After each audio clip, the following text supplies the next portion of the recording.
periodos, favorece el adelgazamiento del epitelio vaginal, además menos uso del condón y alto número de linfocitos TCD4 activados en la mucosa. Te evita entonces la acumulación de células activadas, que serían entonces los linfocitos TCD4. Pero si ya se tiene, ya se está infectado, la circuncisión no reduce ni afecta allí. Poblaciones de alto riesgo, entonces no es solo mujeres, también hay mujeres que practican este tipo de sexo y ahí el riesgo es mayor. El ciclo. ¿Quién me explica el ciclo del VIH? Está facilito. Estos son los tratamientos. Fíjense que las drogas antivirales van dirigidas a evitar, a bloquear los pasos del ciclo de infección del virus.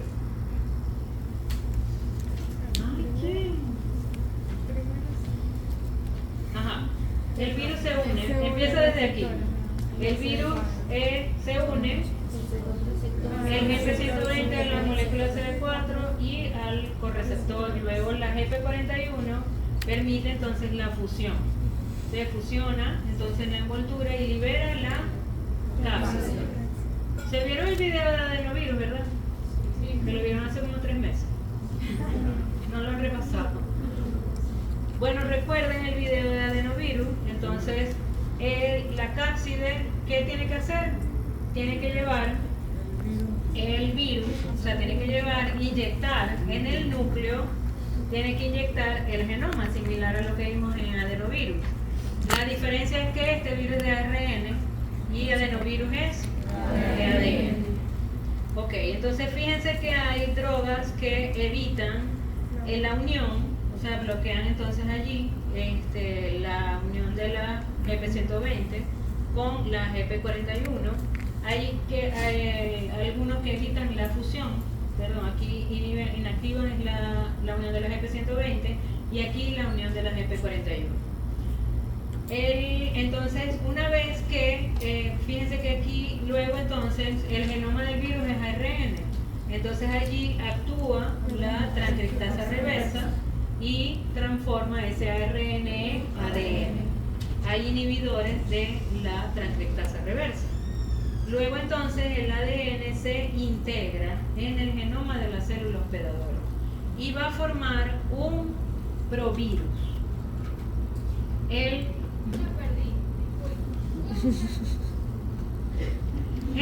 Se une la GP120, ocurre la unión.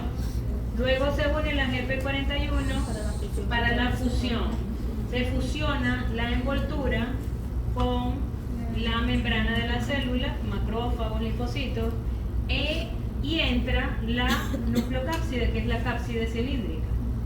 Libera el genoma, que es el ARN, y la transcriptasa reversa entonces transforma este ARN en ADN.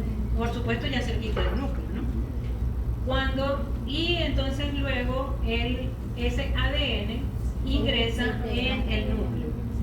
Viene el paso de integración, por eso es que el VIH codifica una integrasa. ¿Qué necesita la integrasa? Entonces integra el ADN viral en el ADN de la célula hospedadora.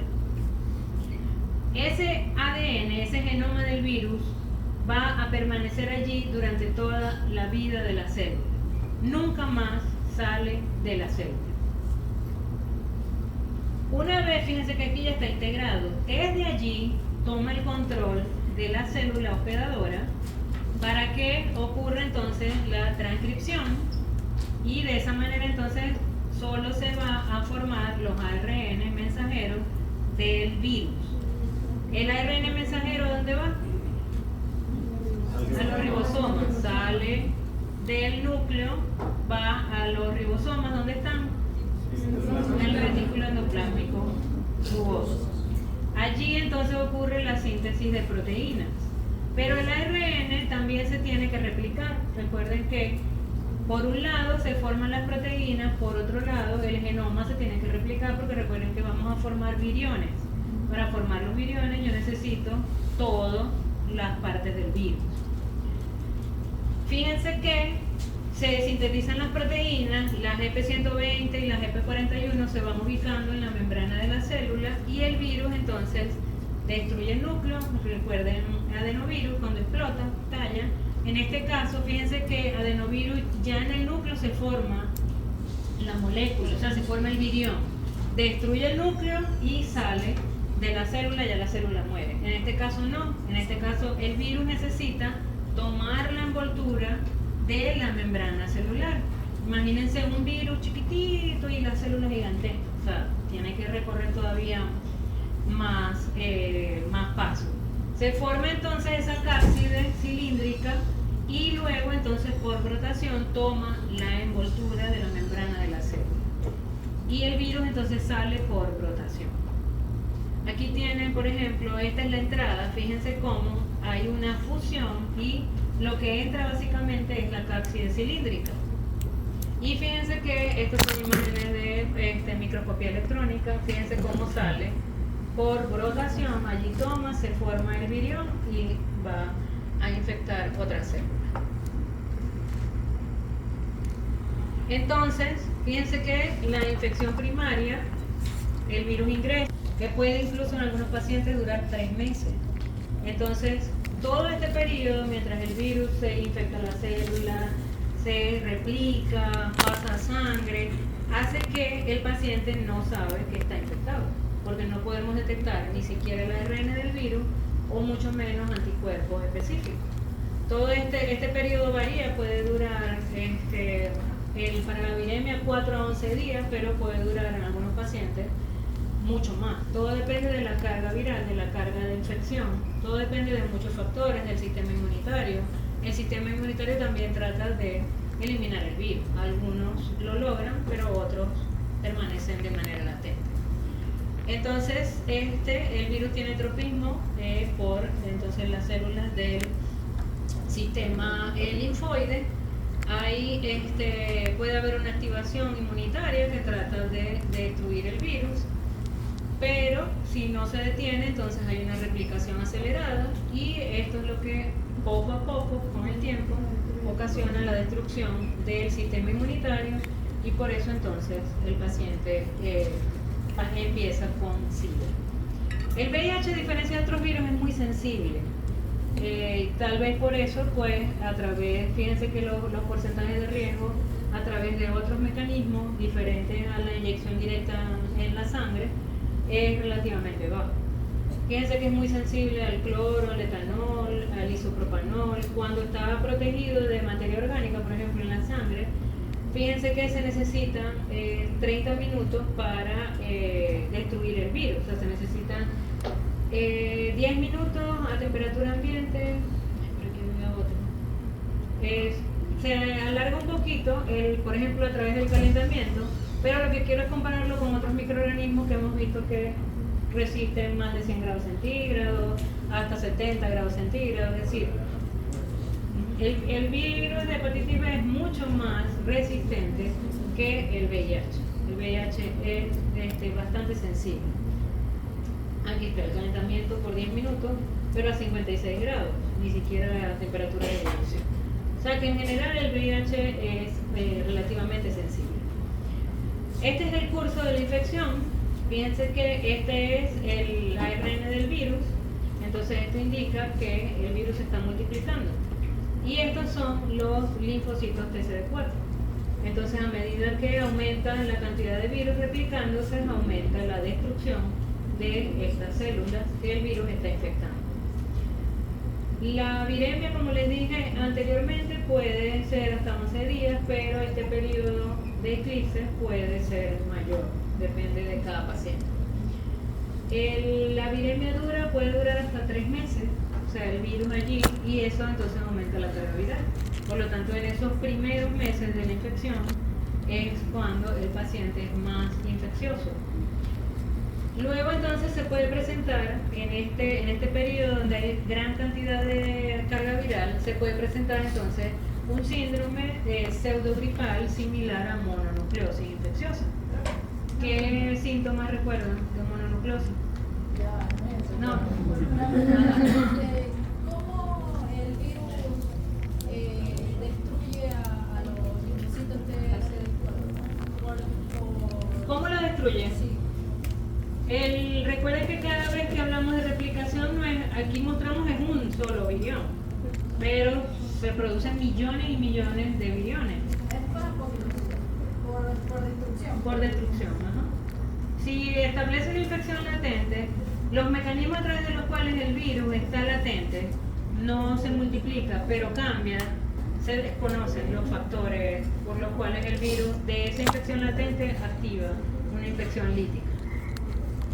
Un sapito por ahí. Ok, entonces, mononucleosis, ay Dios mío. Linfadenopatía, patosplenomegalia, también hay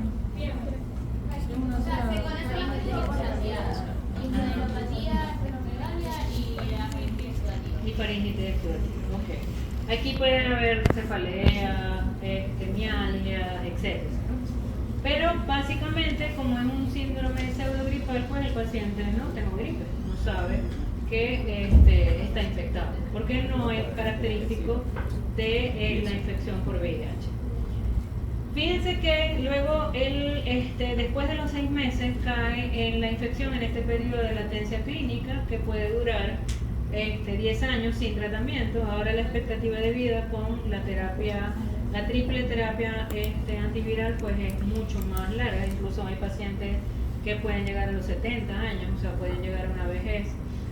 Y el problema es entonces si hay que estar monitoreando la carga viral, porque si aumenta la carga viral, disminuyen los linfocitos TCD4, y cuando el número de linfocitos TCD4 disminuye a menos de 1000, que es lo normal, ya entonces pueden estar las infecciones oportunistas y puede entonces el paciente caer en SIDA.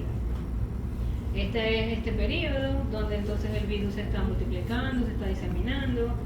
La fase aguda, entonces aquí se puede detectar, en este periodo ya se puede detectar bien sea el ARN, si se hace PCR, o se pueden detectar anticuerpos. Recuerden que los anticuerpos se producen aproximadamente 1 o 2 semanas, depende de la IgM, la IgG, cuando ya el sistema inmunitario reacciona, pero eso puede variar. Por eso es que incluso en más de 3 meses el paciente puede estar negativo de anticuerpos.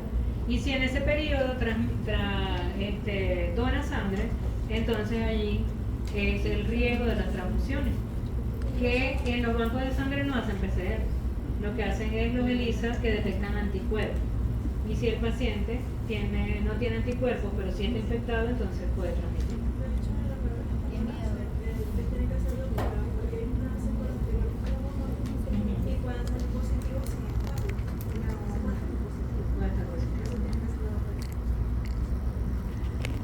Ok, fíjense que hay virus que, por ejemplo, como el VIH-2, que pueden tener un nivel de carga viral baja, mientras que el VIH-1 tiene mayor carga viral. Entonces, cuando el número de linfocitos TCD4 disminuye a menos de 350, básicamente el riesgo de infecciones oportunistas es por bacterias, por ejemplo, tuberculosis. Cuando disminuye a menos de 200, células por microlitro, entonces ya aumenta el riesgo de infecciones oportunistas más serias, más graves, como por ejemplo neumonía por neumocistis, pirovesis, candidiasis, plejo, porque todo es inmunológico básicamente, y es complejo identificar o detectar en qué estadio está el paciente, pero básicamente es de acuerdo al contagio de los linfocitos TCD4. Y fíjense que dependiendo del contagio, entonces están 3 estadios. Pero no vamos a hacer mucho énfasis en eso porque es relativamente complejo y complicado. Ok, entonces.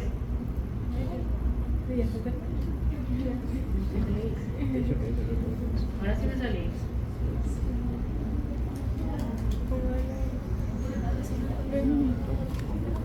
Ok, entonces existen drogas que evitan que la madre le transmita el VIH al hijo. En general, sin tratamiento, el porcentaje es bastante alto, un 70%. Y también, Es un 40%, sí, y todo depende de la carga viral que tenga la madre. El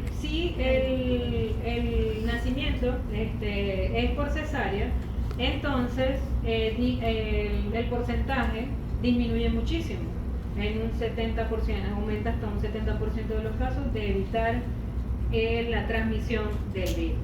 Y lo ideal es el tratamiento, que es el AZT, para disminuir la carga viral de la madre y evitar entonces la transmisión. Ya vimos que puede ser transplacentaria, puede ser en el momento del parto, o en el momento de la cesárea, o posterior, entonces a través de la lactancia.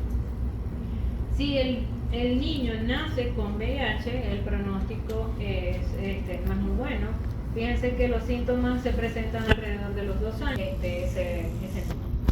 El neonato es muy susceptible porque el sistema inmunitario no está bien desarrollado.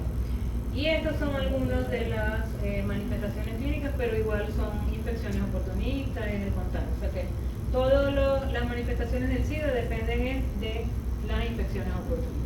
Pero si el padre también tiene VIH, ¿se preguntaría ya como que dice contaminado a los niños?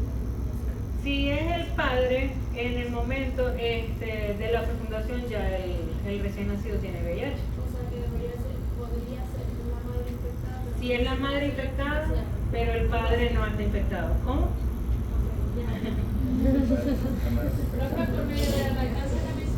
Sí. Durante el embarazo, en el momento del nacimiento, del parto y posterior en la lactancia, a través de la lactancia materna u otra secreción.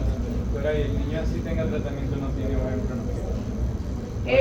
Con el tratamiento sí, el problema es que el tratamiento es fuerte. El tratamiento es hepatotóxico, nefrotóxico. Entonces, actualmente lo ideal es evitar que nazca, o sea, que nazca con VIH. No lo transmite. Si la carga viral es muy... Si la madre toma tratamiento, baja la carga viral, no se lo transmite al niño. Y ahí es si la madre es responsable, va a la consulta de VIH, etc. Las infecciones oportunistas entonces son la causa de muerte y mortalidad de los pacientes con VIH. En los hongos está Candida albicans, por ejemplo, Pneumocystis gyrovesi. Está Cryptococcus, que es muy frecuente, Cryptococcus neoformans, generalmente en pacientes con SIDA, ya en UCI, ya entonces tienen afección neurológica. En el caso de las bacterias, principalmente micobacterias, son una de las principales, Salmonella, sobre todo diseminada, infección sanguínea. Y en el caso de los virus, los herpesvirus, citomegalovirus, Epstein-Barr, BPH, el virus JC, que son poliomavirus, también son del grupo de BPH, de esa misma familia. El virus herpes humano 8, que es el que ocasiona el sarcoma de Kaposi. Y en los parásitos, básicamente Cryptosporidium e Isosporium. Los pacientes con SIDA recuerden entonces que el sistema inmunitario no funciona y eso entonces es lo que puede predisponer al desarrollo de cáncer. Linfomas, sarcoma de Kaposi, cáncer cervical o no genital. Y la inmunidad se produce, pero como el virus tiene alta variabilidad, entonces evade mucha de la acción del sistema inmunitario. Fíjense que pueden formar anticuerpos neutralizantes, pero entonces el virus cambia y esos anticuerpos entonces no hacen efecto y también el nivel de anticuerpos no es elevado. El diagnóstico. Para confirmar el diagnóstico de VIH se utiliza el ELISA de cuarta generación, fíjense que se puede detectar en 2 a 3 semanas, todo depende entonces del ciclo de infección. Y el ácido nucleico del virus, fíjense que disminuye un poquito tratamiento y se puede detectar entre los 4 y 11 días esa viremia. Ya incluso en una semana se puede detectar el ARN del virus. Todo depende entonces de la carga viral. Fíjense que esto para hacer el diagnóstico de VIH hay que hacer, estos ELISA incluyen los dos, VIH1 y VIH2. Y el Western blot, fíjense que incluye, detecta entonces anticuerpos frente a diferentes antígenos. Fíjense que están las proteínas que les mencioné, las de la matriz, las de la cápside, las de la envoltura, que son una de las principales. Y en el caso entonces que un paciente dé positivo, debe hacer la prueba confirmatoria, es el Western blot. Y en el caso de que dé negativo, entonces hay que repetir en un periodo de 4 a 6 semanas. Estos son la sensibilidad de los diferentes ensayos. Fíjense que básicamente detectar en nuestro medio está disponible por PCR, detectar el ARN. Y básicamente la carga viral es una PCR también, pero que detecta la cantidad de partículas virales por microlitro de sangre. Y los costos que son bastante altos. Ok, estas son estadísticas de una ONG que es Azul Positivo. A finales del 2014, casi 15 millones de personas estaban recibiendo terapia antirretrovírica en todo el mundo, o sea, solo el 40%. Y hubo unos años, los años de crisis aquí en Venezuela, que no había terapia antirretroviral. Muchos de esos pacientes lamentablemente fallecieron. Esto sigue con las estadísticas a nivel mundial. El problema es que en las ciudades generalmente es donde se concentra mayor. El municipio de Maracaibo es uno de los que tienen mayores casos. Y el problema es la edad, que las edades en las que se registran las nuevas infecciones son en edades muy jóvenes, 20, 29 años, incluso menos. Y casos nuevos de infecciones hay muchísimos. Muchísimo. Tengo una compañera que trabaja en el General del Sur y en Banco de Sangre haciendo estos ELISA, y me dice que es increíble la cantidad de personas que están infectadas con el virus. Fíjense que se están registrando 15 y 20 nuevos casos semanales. Y eso fue en el 2014. O sea que las estadísticas actualmente pues deben ser mayores. La prevención, entonces, detección del virus en el caso de los bancos de sangre, detección del virus a través de los concentrados. Lo ideal sería hacer PCR, pero tiene alto costo.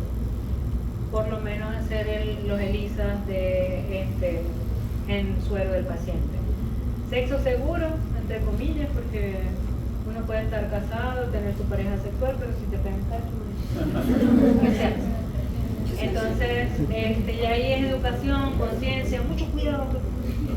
Profilaxis con drogas antivirales. Yo siempre vivo amenazando a mi esposo.